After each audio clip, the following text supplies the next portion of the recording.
Mr. Chairman and members of the committee, thank you for allowing me to address you.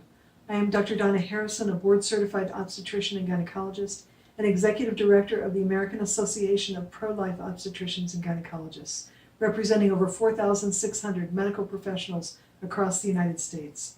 The Gestational Age Act prohibits the performance of abortions on fetuses who have achieved a gestational age of 18 weeks and beyond. There are three very good reasons for banning abortions on fetuses who are 18 weeks and older.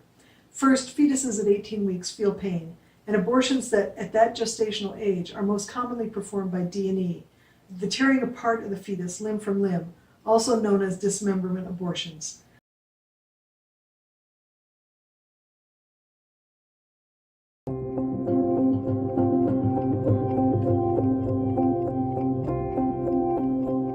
My name is Dr. Anthony Levatino. I'm a practicing obstetrician gynecologist, and I've performed over 1,200 abortions. Today I'm going to describe a second trimester surgical abortion called dilatation and evacuation, or D&E. A D&E is performed between 13 and 24 weeks of pregnancy. After administering anesthesia, the abortionist uses a weighted speculum, like this one, that opens the vagina widely. Because second trimester babies are so large, this greater access facilitates a late-term abortion. Late-term abortion requires that the cervix be prepared 24 to 48 hours in advance with laminaria. Laminaria is a type of sterilized seaweed that absorbs water over 8 to 12 hours and swells to several times its original diameter. Once removed, metal dilators can be used to further open the cervix as needed. Once the cervix has been stretched open, the suction tube is placed inside. A baby at 20 weeks gestation is as big as the length of my hand, from head to rump, not counting the legs.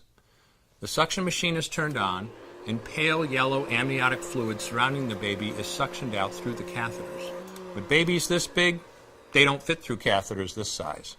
The baby's bones and skull are too strong to be torn apart by suction alone. This is a Sofer clamp. A Sofer clamp is made of stainless steel. It's about 13 inches long. The business end is about 2.5 inches long and 1/2 inch wide, and there are rows of sharp teeth. This is a grasping instrument. When it gets a hold of something, it does not let go.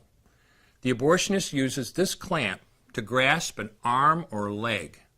Once he has a firm grip, the abortionist pulls hard in order to tear the limb from the baby's body.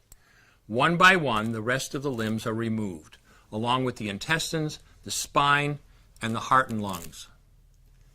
Usually the most difficult part of the procedure is extracting the baby's head, which is about the size of a large plum at 20 weeks. The head is grasped and crushed. The abortionist knows he has crushed the skull when a white substance comes out of the cervix. This was the baby's brains. The abortionist then removes skull pieces.